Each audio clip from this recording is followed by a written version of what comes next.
드디어 그 유명한 요한계시록 13장입니다. 짐승의 표 666, 말세의 그 무시무시한 인물 적그리스도 이야기를 다루겠습니다.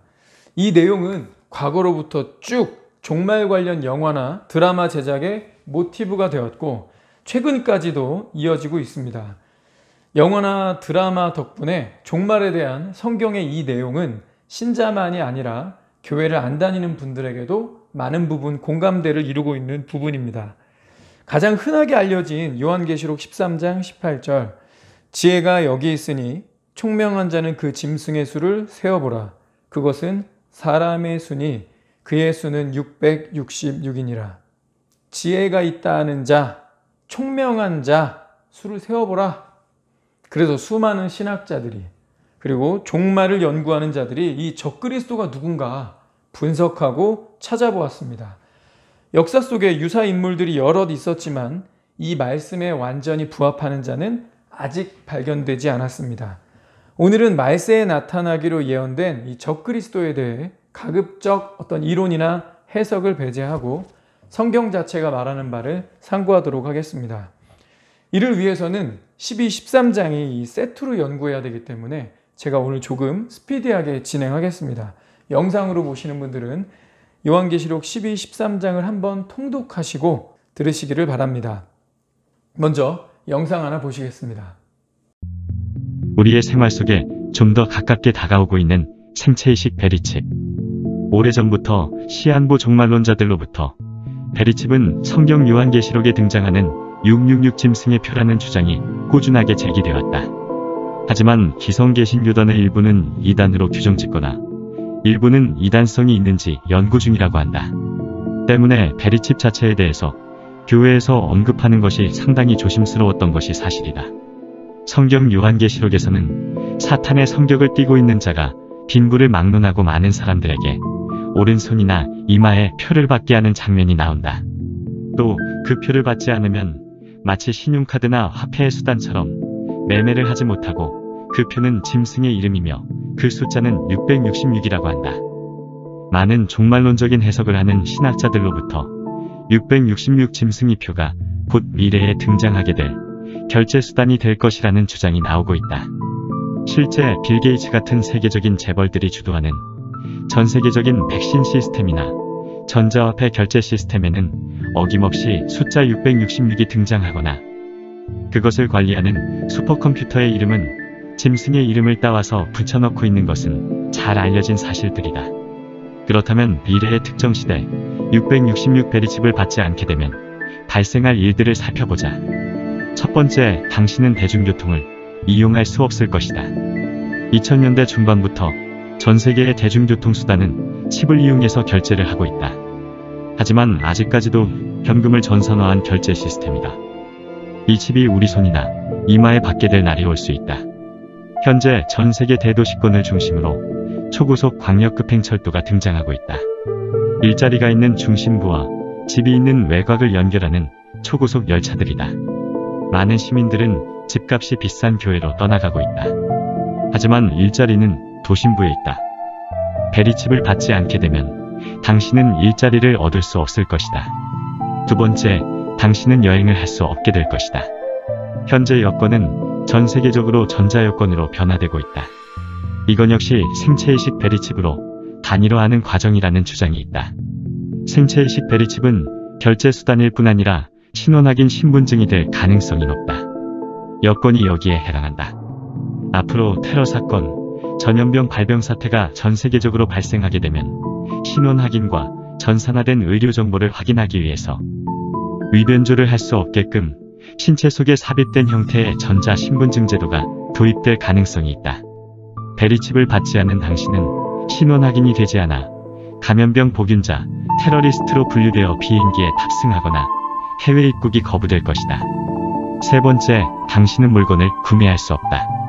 베리칩 도입 초기에는 현금이 어느 정도 혼용되는 시기가 올 수 있다. 하지만 사람들은 점차 전자결제 수단의 편리성에 눈을 뜨게 되고 현금 거래를 귀찮아하게 될 것이다. 자연스레 대형마트, 슈퍼마켓에서는 전자결제 시스템 장치인 베리칩을 통해서만 거래할 가능성이 높다. 특히 미래 사회는 모든 것이 전산화된 시기이기 때문에 해킹 사태가 빈번하게 일어날 것이다. 특히 가장 완벽한 공인인증 시스템인 체내 삽입 베리칩 기술은 당신의 금융거래 신용을 위해 필수적인 것이 될 것이다. 베리칩을 받지 않은 당신은 신용불량자에도 미치지 못하는 원시인과 같은 취급을 받게 될 것이며, 당신은 산속이나 불법 암시장에서 판매하는 물품들을 거래하게 될 가능성이 높다. 네 번째, 당신은 자급자족을 할 수 없다. 베리칩 이식을 거부한 당신은 더 이상 도시에 살 수 없음을 인식했을 것이다. 당신이 산속이나 시골로 떠날 계획을 갖고 편한 마음을 먹는다면 오산이다. 모든 재래식 농사는 불법이 돼 있을 것이다. 그 이유는 모든 농사의 종자들을 세계단 일정부에서 관리하게 될 것이기 때문이다. 모든 식물의 종자들도 블록체인 시스템이 적용되어 어느 종자가 어느 곳에 사용되었는지 파악이 될 것이다. 당신이 어렵게 자연 속에서 자연 종자를 구해서 농사를 지었다면 안심할 수 있을까? 곧 머지않아 전 세계를 24시간 감시하는 드론들이 찾아와서 당신의 농사를 지은 땅을 측량하여 벌금을 부과하거나 구형을 할 가능성이 높다. 다섯 번째, 당신은 통신을 할 수 없다. 앞으로 손에 드는 휴대전화는 사라질 것이다. 소설 속에 등장하는 텔레파시가 가능해지는 시대가 올 것이다. 바로 손목과 이마에 삽입된 컴퓨터 칩이 통신의 역할을 하게 될 것이기 때문이다. 666의 6을 상징하는 6G 시대가 도래했다. 베리칩을 받지 않은 당신이 사용하던 구형 휴대전화는 전자기기 제조사에 의해 OS가 업데이트가 안 돼서 사용이 안 되게 될 것이다. 다소 디스토피아적인 미래를 그린 것 같지만, 이러한 이야기는 기독교 문화권의 서구 사회에서는 이미 여러 문학작품이나 영화에 등장하는 이야기들이다. 하지만 이러한 소설책들이 나온 지 수십 년이 지나서 우리는 이러한 것들이 하나둘 실현되어 가는 것을 보고 있으니 참 놀라운 세상이 됐다. 생체이식 베리칩이 과연 성경 속 666 짐승의 표인지는 아직 신학자들 사이에서 더 많은 연구가 필요할 것으로 보이지만, 과연 세계단 일정부를 실현할 그들이 신학교들을 포섭하지 않았을까 조심스럽게 생각이 드는 요즘이다.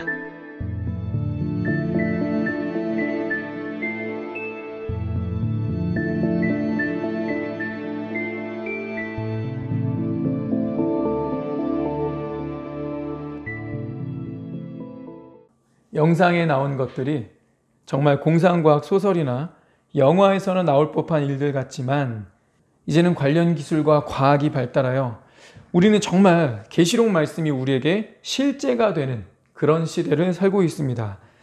요한계시록 12, 13장 이 두 장에서 7명의 인물이 소개되고 있습니다. 여자, 사탄, 그리스도, 천사장 미가엘, 그리고 이스라엘의 남은 자, 바다짐승, 땅짐승, 이렇게 7명입니다. 그 첫 번째 인물 12장 1절이 소개하는 한 여자입니다. 해를 옷 입고 발 아래 달이 있고 이 머리에는 12별의 관을 쓴 여인, 이렇게 묘사된 이 여자의 정체가 누구인가? 교회로 보거나 이스라엘로 보는 것, 이 두 가지가 대표적입니다. 교회로 보는 것은 지난 시간에 우리 두 증인과 해석학할 때 다루었죠. 로마 카톨릭의 대체 신학의 영향을 받아서 이스라엘 관련된 것들은 교회로 치환시키는 경향입니다. 이스라엘은 끝났어. 그들은 하나님을 배신하고 예수님을 십자가에 못 박았어.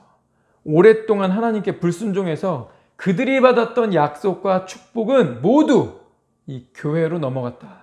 이제 아브라함의 후손은 혈통이 아니라 영적 아브라함으로서 교회가 그 모든 축복을 이어받았다. 이렇게 보는 겁니다. 이 로마 카톨릭 교회가 제도와 국교화되면서 이스라엘이 하나님께 받은 축복과 특권을 빼앗아서 교회로 이양함으로써 영적 권위를 확보하려는 정치적 목적이 이 대체 신학에 스며들어 있다고 했습니다. 문자적으로, 문법적으로 보면 분명히 이거 이스라엘인데, 이스라엘 같아 보이는 것은 전부 교회라고 치환시키는 관점입니다. 자, 두 번째 관점은 이 여자가 바로 민족적, 국가적 이스라엘을 뜻한다라고 보는 관점입니다. 이것은 문자적, 문법적, 역사적 지지를 받고 있습니다. 왜 그런지 하나씩 따져보겠습니다. BC 712년 북쪽에 있던 10개 지파, 북이스라엘이 멸망하고 100년 정도 있다가 이스라엘의 명맥을 유지하고 있던 남유다도 결국 멸망했습니다. BC 605년경입니다. 요한계시록이 쓰여진 것이 AD 90년경이라고 했으니까 남유다가 멸망한 BC 605년 더하기 AD 90년 합치면 이스라엘이 나라 잃고 속국으로 살아온 지 약 700년 정도 되는 때입니다. 이스라엘은 민족은 있지만 나라가 없었어요. 만약에 하나님께서 마지막 세대 이스라엘을 통해 무언가 사역을 이루고자 하신다면 어떻게 해서든 마지막 세대의 이스라엘은 국가로 건국되어야 합니다. 역사적으로 오랫동안 이스라엘 관련 해석이 안 됐어요. 루터든 칼빈이든 어떤 대신학자가 와도 별 수 없습니다. 구약에 그리 반복적으로 예언되었지만 이스라엘이 회복되지 않았는데 어떻게 하겠습니까? 이스라엘 나라가 없었기 때문에 해석이 안 된 겁니다. 이스라엘 없잖아. 2000년 넘게 이스라엘이 안 되잖아. 하나님이 이스라엘을 향한 축복을 거두시고 교회에게 주신 게 맞나 보다. 우리 대체신학으로 가자. 이렇게 온 겁니다. 그런데 이것이 무려 2500년이 지나서 드디어 성취됐습니다. 하나님이 이스라엘을 역사의 중앙에 등판시키신 거예요. 1948년 5월 14일 에스겔 37장 마른 뼈 비유 나오죠. 이스라엘이 회복된다. 이스라엘이 다시 재건될 것이다. 이 예언의 말씀대로 이스라엘이 건국된 것입니다. 신구약을 읽다 보면 마지막 때에 하나님이 이스라엘을 중심으로 역사를 이끌어 가시겠다는 하나님의 계획을 여러 곳에서 확인할 수 있습니다. 이스라엘은 이 마지막 때를 가늠하는 하나님의 시각표입니다. 2절, 여자가 아이를 베어 해산하게 되는데 누구를 낳아요? 5절에 보면 장차 철장으로 만국을 다스릴 남자라. 천한 만국을 다스릴 만왕의 왕 누굽니까? 예수 그리스도입니다. 더욱이 이 부여된 사역을 완수하시고 하나님 앞과 그 보좌 앞으로 올려가신 분 누구죠? 예수님 뿐이죠. 그런데 이 누가 낳은 거예요?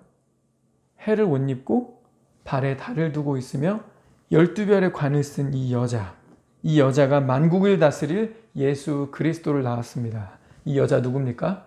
이스라엘인 것입니다. 4절도 사탄과 예수님의 관계를 보여줌으로써 여자가 이스라엘임을 지지합니다. 용이 여자 앞에서 그가 해산하면 그 아이를 삼키고자 했다. 자, 용은 사탄이죠. 사탄이 여자가 메시아를 낳기만을 기다렸어요. 기다렸다가 낳으면 죽이려고 했다는 건데 이게 무슨 말일까요? 여러분 창세기 3장 내용 기억하실 겁니다. 하나님 말씀을 어기고 선악과를 따먹은 아담과 하와 그리고 그들을 유혹한 뱀을 책망하시죠. 하나님이 이때 뱀에게 하신 말씀이 내가 너로 여자의 후손과 원수가 되게 하고 여자의 후손은 내 머리를 상하게 할 것이요 너는 그의 발꿈치를 상하게 할 것이다. 자, 머리와 발꿈치. 이거 바꿔 말하면 발꿈치는 끽해야 찰과상. 그런데 머리를 상하게 한다? 이건 치명상을 입힐 거라는 거죠. 이 사탄이 하나님께 직접 받은 계시입니다.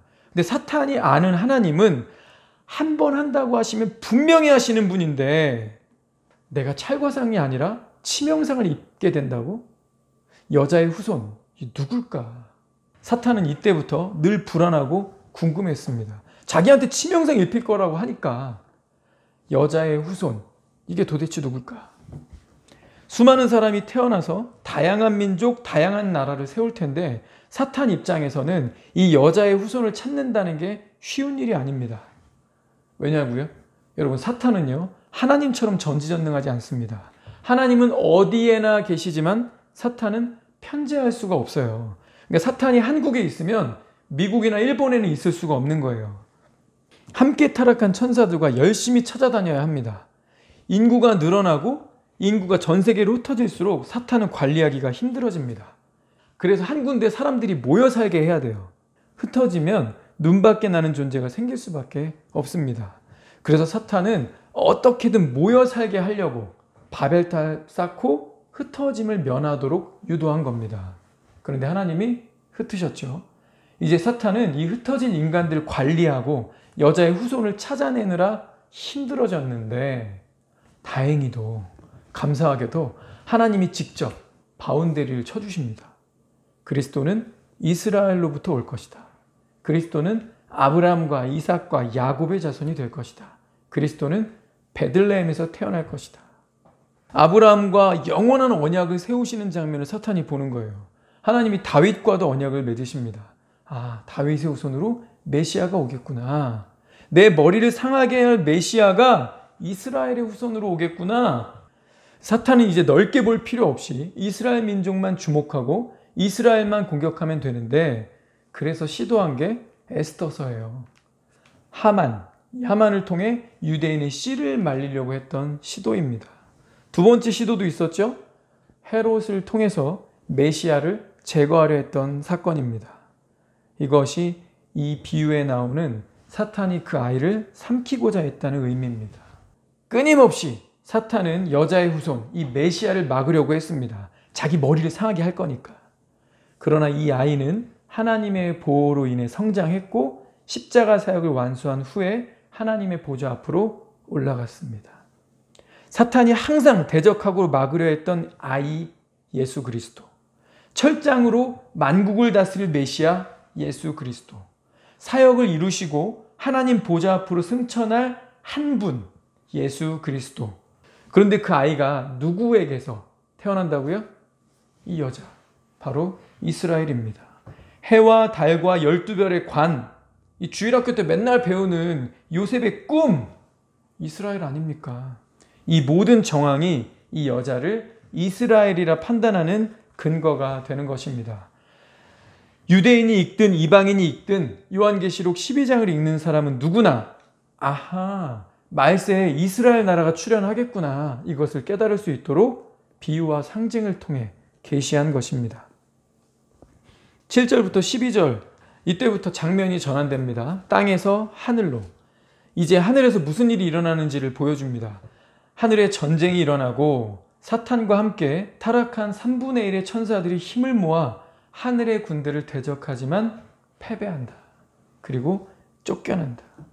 헬라어로 이 내쫓는다라는 단어가 발로예요. 발로. 9절에만 3번, 10절에 1번 사용됐습니다. 9절에 큰 용이 내쫓기니 그가 땅으로 내쫓기니 그와 함께 내쫓기니라. 10절에 우리 하나님 앞에서 밤낮 참수하던 자가 쫓겨났고, 자, 큰 용이 발로, 그가 땅으로 발로, 그와 함께 발로, 참수하던 자가 발로, 발로, 내쫓겼다, 여러 차례 반복 강조했습니다. 그래서 사탄은 12절에 보면 크게 분노합니다. 땅과 바다는 화 있을진저 이는 마귀가 자기의 때가 얼마 남지 않은 줄을 알므로 크게 분내어 너희에게 내려갔습니다. 사탄은 자기가 내쫓긴 것의 분노를 이스라엘에게 표출하기 시작합니다. 13절, 용이 자기가 땅으로 내쫓긴 것을 보고 남자를 낳은 여자를 박해하는지라. 이 여자 누구라 그랬죠? 이스라엘입니다. 용이 여자를 박해한 그 첫 번째가 이 바로 앞장에서 배운 이 두 증인을 살해하는 것입니다.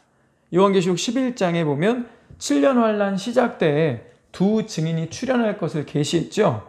두 증인은 예언과 기적을 통해 하나님을 증언하면서 이 많은 이스라엘을 주께 돌아오게 합니다. 사탄은 적그리스도를 시켜서 이 두 증인을 제거하죠. 그러면서 자신이 택한 이 적그리스도를 본좌에 등극시킵니다. 이 본좌에 등극한 적그리스도는 전 세계를 다스리는 권세를 받아 모든 사람을 통제하고 이스라엘을 핍박합니다. 이 두 증인을 통해 복음을 듣고 14만 4천의 전도를 통해 회심한 이스라엘은 적그리스도를 거부하고 예수님을 믿음으로써 핍박을 받습니다. 순교자가 속출할 것입니다. 그리고 이때를 위해서 하나님의 약속이 주어진 겁니다. 12장 6절 14절, 그 여자 이스라엘이죠. 그 여자가 광야로 도망하매 거기서 1260일 동안 그를 양육하기 위하여 하나님이 예비하신 곳이 있더라. 그 여자가 그 뱀의 낯을 피하여 한 때와 두 때와 반 때를 양육받으매. 3년 반이죠. 앞에 나온 1260일의 반복입니다. 이스라엘이 보호받을 것이다. 7년 환란 중에 이스라엘이 하나님께로 회심하고 하나님은 그들을 특별히 보호하신다는 약속입니다. 이건 구약성경 스가랴서에도 이미 예언되어 있어요. 구약성경과 신약성경이 예언의 이 종말에 대해서는 짝이 맞는다 그랬죠. 스가랴서 13장 8, 9절 여호와가 말하노라 이 온 땅에서 3분의 2는 멸망하고 3분의 1은 거기 남으리니 내가 그 3분의 1을 불 가운데 던져 은같이 연단하며 금같이 시험할 것이라. 그들이 내 이름을 부르리니 내가 들을 것이며 나는 말하기를 이는 내 백성이라 할 것이요 그들은 말하기를 여호와는 내 하나님이시라 하리라. 이스라엘의 3분의 2는 멸망하고 3분의 1은 반드시 남긴다. 이스라엘이 지금 1000만 정도 되거든요. 그 중에 3분의 2가 죽임 혹은 순교를 당하게 될 겁니다. 그러나 하나님은 회심하는 3분의 1을 반드시 살릴 것이라고 약속하시는 거예요. 정리해보면 7년 환란의 시작에 두 증인이 출현하여 3년 반 동안 복음을 전하고 14만 4천이 이에 합세하여 전 세계로 복음을 전합니다. 이때 하늘에서 전쟁이 일어나는데 사탄과 타락한 천사들이 패배하여 분노를 품고 땅으로 내려옵니다. 이 사탄은 복음을 전해서 사람들을 회심시키는 이 두 증인을 제거하고 이스라엘을 본격적으로 핍박하기 시작합니다. 이때 적그리스도가 등극하여 7년 중 후 3년 반 동안 이스라엘을 핍박하는데 하나님은 회심한 이스라엘을 끝까지 보호하신다. 여기까지가 11, 12장의 요약입니다. 13장의 핵심 내용을 키워드로 나타내면 세 단어입니다. 지배, 경배, 그리고 경제입니다. 사탄은 모든 사람을 지배하고 경배받기 위해서 바로 이 경제 문제, 사람들의 먹고 사는 문제를 건드릴 겁니다. 13장 1절, 바다에서 한 짐승이 나오는데 바다는 모든 나라들과 그 정부를 총칭한 것으로 볼 수 있습니다. 이 바다에서 나오는 짐승, 적그리스도죠. 이 적그리스도는 자신의 지배 체제를 위해서 세 가지 기초 작업을 실시합니다. 지배와 경배 받기를 위한 세 가지 기초 작업. 그 첫 번째는 철저한 신성 모독이다. 철저한 신성 모독. 1절, 그 머리들에는 신성 모독하는 이름들이 있더라. 5절, 큰 말과 신성 모독을 말하는 입을 받고 6절에도 짐승이 입을 벌려 하나님을 향하여 비방하되 기독교를 회방하고 하나님을 까내립니다. 그러면서 자신이 참 하나님이라고 소개하는 거죠. 크게 말하는 입을 받았다고 했는데 그것은 곧 신성 모독에 의하여 설명됩니다. 불교는 자기 수행의 종교이니 사탄 입장에서 크게 문제될 게 없고 카톨릭이나 무슬림, 힌두교도 이 종교 통합 안에 들어올 텐데 이 개신교, 이 예수 믿는 것들이 이게 문제예요. 유일신이라고 하면서 말을 안 듣습니다. 예수 외에는 구원이 없다고 하니까 신성 모독하면서 까내리는 거죠. 자, 모든 나라를 지배하고 모든 인류에게 경배를 받기 위한 기초 작업. 두 번째, 여론전입니다. 특별히 부활을 강조합니다. 3절에 그의 머리 하나가 상하여 죽게 된 것 같으니 그 죽게 되었던 상처가 나으며. 일반인이라면 치명상인데 죽었을 텐데 이 사탄의 도움으로 치료가 되었다는 거죠. 요즘 같은 온라인 시대는 실시간으로 어디서나 유력 정치인의 연설을 들을 수 있습니다. 아마도 모든 나라가 지켜보는 상황에서 총상이나 테러를 당하고 그래서 누가 봐도 죽게 된 상황인데 그가 살아난다는 거죠. 아이고 어쩌나 꼼짝없이 죽었네 싶었는데 그가 살아난다는 거예요. 성경 굉장히 구체적입니다. 그래서 이렇게 덧붙인 거예요. 온 땅이 놀랍게 여기고 그를 따른다. 자, 온 매스컴과 언론은 이것을 회자하고 띄우기에 들어갑니다. 두 차례나 더 반복했어요. 12절에 처음 짐승에게 경배하게 하니 곧 죽게 되었던 자가 나은 자니라. 둘째 짐승은 이 사람들에게 처음 짐승을 경배하도록 이끌어가는데 그 명분이 뭐래요? 죽게 되었던 상처가 나은 자니라. 사람들은 적그리스도가 부활의 능력을 갖고 있다고 느끼게 될 것입니다. 14절에도 우상을 만들어라 이렇게 명령했는데 그 명분이 뭐래요? 칼에 상하였다가 살아난 짐승을 위하여, 칼에 상하였다가 살아난 짐승을 위하여 우상을 만들라. 계속 어떻게 여론전을 펼칩니까? 처음 짐승의 부활의 능력을 강조하고 세뇌시키는 겁니다. 왜 그럴까요? 신성 모독하면서 지금 누구 흉내내고 있는 거죠? 예수 그리스도의 부활입니다. 예수 믿고 회심하는 사람들은 말 안 듣습니다. 그래서 예수 그리스도라는 왕좌는 그대로 두고 이 인물, 이 대상만 대체하는 거예요. 이분 봐봐, 부활하시잖아. 이분이 메시아야. 그러면 어물쩡 교회만 다니던 사람들은 미혹되고 넘어갈 거라는 거죠. 데살로니가 2장에도 사도 바울이 이것을 증거했습니다. 사탄은 기적과 이적을 막 보여주면서 사람들을 미혹할 것이다. 진리의 사랑을 받지 않는 자들은 거기에 넘어갈 것이다. 13절에 보니까 땅에서 올라온 이 둘째 짐승이 큰 이적을 행하고 심지어 사람들 보는 앞에서 불이 하늘로부터 땅에 내려오게까지 한대요. 큰 이적을 보여주면서 미혹하는데 예수 그리스도의 자리는 없애는 게 아니라 이 자리는 그대로 두고 열심히 미혹해서 대상만 바꿔치기 하는 겁니다. 자, 지배하고 경배받기 위한 기초작업. 마지막 세 번째는 삼두체제의 구축입니다. 삼두체제의 구축. 사탄은 이제 혼자 일하지 않습니다. 하나님의 모습을 모방합니다. 자신이 아버지 하나님, 바다짐승, 이 적그리스도를 아들 하나님, 땅에서 올라오는 둘째 짐승, 거짓 선지자, 이를 성령 하나님으로 모방해서 삼두체제를 구축하는 겁니다. 11절, 내가 보매 또 다른 짐승이 땅에서 올라오니, 거짓 선지자죠? 그가 땅과 땅에 사는 자들을 처음 짐승에게 경배하게 하니 땅에 사는 자들을 미혹하며 이르기를 칼에 상하였다가 살아난 짐승을 위하여 우상을 만들라 하더라. 짐승의 우상에게 경배하지 아니하는 자는 몇이든지 다 죽이게 하더라. 16절, 그가 모든 자에게 그 오른손이나 이마에 표를 받게 하고. 이거 다 누가 하는 거죠? 이 적그리스도가 한다고 헷갈리시는 분들이 있는데 아닙니다. 땅에서 올라오는 둘째 짐승, 거짓 선지자, 이 성령님의 역할을 하는 거짓 선지자가 하는 겁니다. 그의 역할은 첫째 짐승을 우상화시키는 거예요. 첫째 짐승은 나설 필요가 없습니다. 둘째 짐승이 다 알아서 합니다. 거짓 선지자가 권세를 이어받아서 적그리스도를 계속 높이고 세워줍니다. 보혜사 성령께서 예수 그리스도를 증거하고 예수를 믿도록 하시는 사역하고 비슷하죠.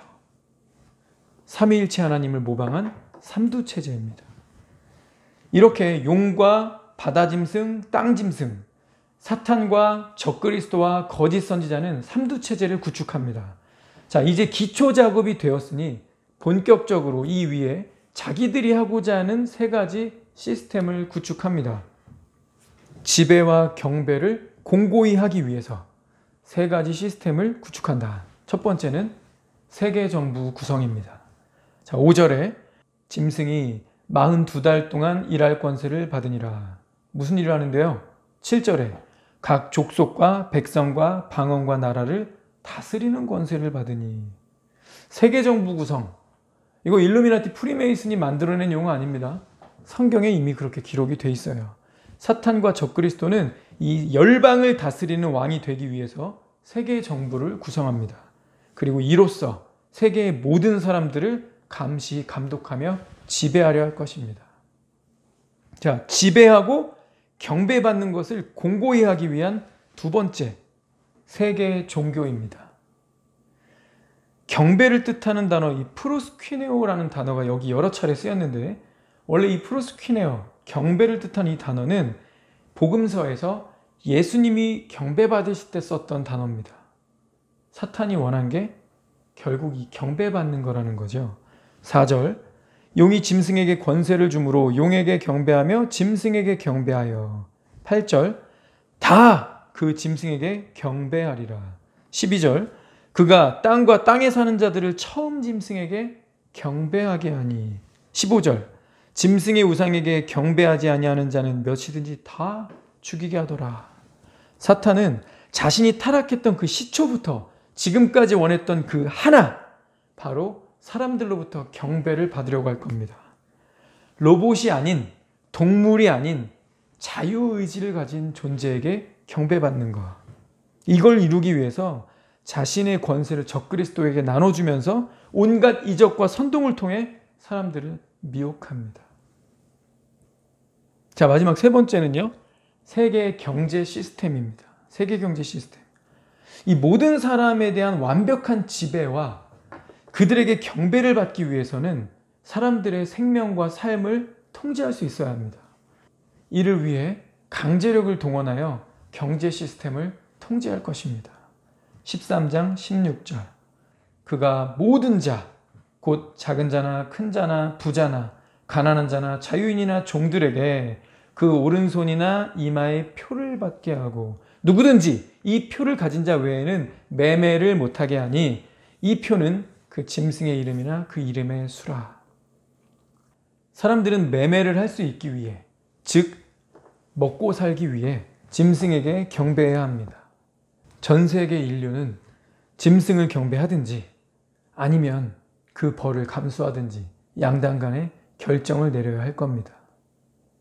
우리 그냥 막연하게 생각하지 말고 혹시 내가 휴가에서 떨어져서 이 7년 환란에 들어간다면 내가 어떤 결단을 할 것인지 좀 상상해 봅시다. 자, 경제적 파산, 무주택, 기아에 처하게 될 겁니다. 일을 할 수도 없고 일을 해도 임금을 받을 수가 없어요. 우리가 짐승의 표를 받지 않는다면, 우리가 짐승의 우상에게 경배하지 않는다면. 이번 달 월급 다 받으셨어요? 은행에 이자 내시고 장을 보셨습니까? 일도 할 수 없고 일을 해도 월급을 받을 수 없으며 내가 소유했던 모든 것을 몰수해 가는데 걸리면 죽기 때문에 사람들이 없는 곳으로 내 스스로 피해 도망쳐야 합니다. 과연 이 7년 환란 중에 내가 짐승의 표 받지 않고 배교하지 않을 수 있을까? 처자식이 있는데요. 아이들이 아직도 어린데요. 내가 굶는 것뿐만 아니라 아이들도 굶는데요. 운전도 못합니다. 차가 있어도 주유를 못하니까. 철저히 손과 발이 묶이는 겁니다. 굶어 죽든지 도망치다 잡혀서 죽든지 둘 중 하나인데. 정말 기가 막힌 시대가 오는 겁니다. 하늘에서 내리는 일곱인, 일곱나팔, 일곱 재앙도 두렵고 그 클래스가 어마어마한 재앙인데 땅에서는 짐승의 표 받지 않으면 먹고 살 길이 막히고 나를 잡아 죽이기 위해 추적해 옵니다. 살겠습니까? 대부분이 배교하거나 비참한 죽음을 당할 것입니다. 이거 저의 상상이 아니라 성경이 적그리스도의 치하, 이 3년 반의 분위기가 어떨지 정확하고 구체적으로 보여주고 있습니다. 이 분위기가 어떨까? 적그리스도 치하, 이 3년 반의 분위기, 첫 번째는요. 적그리스도를 대항할 자가 없다입니다. 적그리스도를 대항할 자가 없다. 7절. 또 권세를 받아 성도들과 싸워 이기게 되고 각 족속과 백성과 방언과 나라를 다스리는 권세를 받으니 그냥 다스리는 게 아니라요. 성도들과 싸워 이기게 된다. 자, 여기 성도들이라고 해가지고 지금의 교인들이 이때도 존재하나 보다. 교회가 환란을 통과하나 보다. 뭐 이렇게 생각하시는 분들이 있는데 아닙니다. 구약 다니엘서도 성도들이라고 번역을 해가지고 마치 교회가 환란을 통과하는 것처럼 생각하는데요. 왜냐하면 이 단어를 교회에서만 쓰니까 우리가 누구 막 부를 때 형제님 막 자매님 이렇게 부르면 속으로 그러죠. 쟤네 둘 다 교회 다니나 보다. 뭐 이러죠. 그래서 이 성도들 이 단어를 교회에서만 쓰니까 이게 교회 다니는 교인인 줄 아는 거예요. 아닙니다. 구약 히브리어나 신약 헬라어나 이 성도들이라고 번역한 단어는 그냥 거룩한 무리란 뜻이에요. 거룩한 무리. 교회는 휴거돼서 없어졌고요. 휴거에서 떨어졌지만 그제서라도 후회하고 회개하는 자들입니다. 여기서 성도들이라고 번역된 것은요. 하나님이 인치신 14만 4천 그리고 두 증인과 이 14만 4천을 통해서 복음 듣고 회심한 자들 휴거에서 떨어졌지만 그제라도 후회하고 회개하는 자들을 말합니다. 이들은 순교로 자신의 믿음을 증명해야 할 것입니다. 그런데 이들이 적그리스도와 싸우면 이길 수 있대요? 못 이긴답니다. 이 말씀은 다니엘서에도 기록되어 있습니다. 다니엘서 7장 21절 내가 본즉 이 뿔이 성도들과 더불어 싸워 그들에게 이겼더니. 거룩한 자들이 적그리스도와 싸우면 이긴대요, 진대요? 진다. 25절. 그가 장차 지극히 높으신 이를 말로 대적하며 또 지극히 높으신 이의 거룩한 자들, 이 성도를 괴롭게 할 것이며 성도들은 그의 손에 붙임바 되어. 이 거룩한 자들, 이 성도들은 괴롭힘받고 적그리스도의 손에 넘어간다. 12장 7절. 성도의 권세가 다 깨지기까지니 그렇게 되면 이 모든 일이 다 끝나리라. 성도에게는 어떤 권한도 없어요. 재산 몰수당하고요. 먹고 사는 거 금지되고요. 잡혀가서 죽음을 당하게 됩니다. 결코 이 대세를 거스를 수도 대항할 수도 없습니다. 도망치든지 순교하든지 둘 중 하나입니다. 적그리스도 치하의 분위기. 두 번째 특징은 모두가 열애 없이입니다. 요한계시록 13장은요. 이 표현 자체가 굉장히 살벌해요. 열애가 없어요. 3절에 이렇게 되어 있죠. 온 땅이 놀랍게 여겨 짐승을 따르고. 7절. 각 족속과 백성과 방언과 나라를 다스리고. 8절. 이 땅에 사는 자들은 다 그 짐승에게 경배하리라. 그래서 주님이 9절에 이렇게 말씀하시죠. 누구든지 귀가 있거든 들을지어다. 온 땅이, 각 사람이 다 누구든지 뭐 한다고요? 열애 없이 모두 적그리스도를 따르게 될 것이다. 왜요? 이길 수가 없으니까. 세 번째 특징은 자발적 그리고 적극적으로입니다. 자발적으로 적극적으로 적그리스도를 따른다. 강요도 하지만 대다수는 자발적으로 적극적으로 따를 겁니다. 이 3, 4절에 이렇게 되어 있죠. 온 땅이 짐승을 따르고 경배하여 이르되 누가 이 짐승과 같으냐? 누가 능히 이와 더불어 싸우리요? 사람들은 적그리스도의 능력에 감탄합니다. 정치인들 비방하거나 무시하거나 비하하는 경우가 원래 일반적이지만 이 인물은 사람들에게 놀라움의 대상이 됩니다. 사람들은 자발적으로 따를 거예요. 사람들은 그를 칭찬합니다. 그리고 마지막 하나 더, 강제적으로입니다. 강제적으로. 10절 보면 사로잡힐 자는 사로잡혀 갈 것이요 칼에 죽을 자는 마땅히 칼에 죽을 것이니. 강제적으로 따르게 한다. 고발에 의해 잡혀가거나 순교하게 된다. 어쨌든 열애 없다는 걸 보여주죠. 14, 15, 16절도 그래요. 짐승을 위하여 우상을 만들라. 그래놓고 우상에게 경배하지 않으면 그게 몇 명이든지 누구든지 다 죽여라. 말을 안 들으면 16절 매매를 금지시켜버려라. 어떤 소유도 없이 광야나 산으로 쫓겨가서 도망쳐서 목숨을 부지해야 합니다. 어디서 잘까요? 뭐 먹고 살까요? 어떻게 생존할 수 있을까요? 일도 못하고 매매도 불가하고 걸리면 죽을 테고. 이 불안함 속에서 가족은 어떻게 부양할 수 있을까요?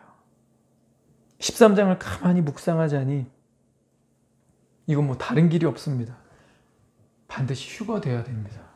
휴가에서 떨어지면 그냥 약 먹고 죽는 게 편합니다. 불안함 속에서 어떻게 애들을 부양합니까? 경제활동 금지되고 신용불량자 되고 추적당하고 끌려가는데 하늘에서 일곱 나파 7대접 재앙이 끊임없이 쏟아지는데 어떻게 버틸 거예요? 휴거되는 길밖에 다른 길이 없습니다. 저는 계시록 13장을 이 9절로 정리하고자 합니다. 요한계시록 13장 9절. 누구든지 귀가 있거든 들을지어다. 누구든지 귀가 있거든 들을지어다. 모든 세대마다 하나님은 들으려 하는 자들에게 말씀하십니다. 복음서에서도 이런 사상이 자주 언급됩니다. 계시록에만 이런 비슷한 표현이 총 8번 반복되는데요. 7교회에 보낸 초청과 권유들에서 각각 한 번씩 나타나고 여기 8번째가 마지막 언급입니다. 이 비슷하면서도 딱 하나 너무 분명한 차이점이 존재하는데 우리 눈으로 확인해 봅시다. 첫 번째 교회는 에베소 교회입니다. 요한계시록 2장 7절. 귀 있는 자는 성령이 교회들에게 하시는 말씀을 들을지어다. 두 번째 교회는 서머나 교회죠. 계시록 2장 11절. 귀 있는 자는 성령이 교회들에게 하시는 말씀을 들을지어다. 세 번째 교회는 버가모 교회. 요한계시록 2장 17절. 귀 있는 자는 성령이 교회들에게 하시는 말씀을 들을지어다. 네 번째, 두아디라 교회. 계시록 2장 29절. 귀 있는 자는 성령이 교회들에게 하시는 말씀을 들을지어다. 사대교회. 계시록 3장 6절. 귀 있는 자는 성령이 교회들에게 하시는 말씀을 들을지어다. 여섯 번째, 빌라델비아 교회. 3장 13절. 귀 있는 자는 성령이 교회들에게 하시는 말씀을 들을지어다. 마지막 일곱 번째 교회는 라우디게아 교회. 계시록 3장 22절. 귀 있는 자는 성령이 교회들에게 하시는 말씀을 들을지어다. 계시록에 총 8번 언급됐는데 그중 7번은 토시 하나 빠짐없이 똑같습니다. 교회들에게 어떤 교훈을 주시고 나서 마무리를 지으시면서 귀 있는 자는 누가? 성령이 누구에게? 교회들에게 하시는 말씀을 들을지어다. 누가 누구에게 하는 말인지, 누가 들어야 하는지 그 대상이 명확하게 반복됐습니다. 그런데 바로 13장 9절만 이게 빠진 거예요. 성령이 교회들에게. 이게 없습니다. 전달하고자 하는 의도는 말씀 좀 들어라 똑같은데 대상이 빠진 거죠. 그래서 많은 학자들이 볼 때 이게 너무 티가 나잖아요. 이 문법적, 문자적으로 이거 어떻게 해석해야 되겠어요? 적그리스도가 다스리는 이때에 교회는 세상에 없다. 7년 환란의 후 3년 반에 교회는 없다. 왜요? 그 전에 휴거되어 환란에 면제받았기 때문입니다. 하나님이 왜 이 메시지를 우리에게 남겨주신 걸까요? 요한계시록 12, 13장 왜 우리에게 주신 걸까요? 하나님은 미끄러지는 미련한 다섯 처녀같이 되지 말라고 오늘이라는 이 순간을 또 한 번 기회로 주신 겁니다. 그 권고를 지금, 바로 지금 들으면 안 될까요? 휴거에서 미끄러지지 않고 휴거되면 될 거 아닙니까? 고린도후서 6장 1, 2절 읽고 이 설교 마치겠습니다. 고린도후서 6장 1절. 우리가 하나님과 함께 일하는 자로서 너희를 권하노니 하나님의 은혜를 헛되이 받지 말라. 이르시되 내가 은혜 베풀 때에 너에게 듣고 구원의 날에 너를 도왔다 하셨으니 보라 지금은 은혜 받을 만한 때요. 보라 지금은 구원의 날이로다. 보라 지금은 은혜 받을 만한 때요. 보라 지금은 구원의 날이로다. 13장 9절을 통해 휴거에서 떨어진 자들에게 권고하셨지만 우리가 오늘 바로 지금 들어야 할 메시지는 13장 9절이 아니고요. 7번이나 언급된 성령이 교회에게 하시는 말씀입니다. 보라, 지금이 은혜 받을 만한 때요. 보라, 지금이 구원의 날이로다. 이 말씀을 듣고 참으로 믿어서 7년 환란을 피하는 우리 모두가 되기를 축원합니다. 기도하겠습니다.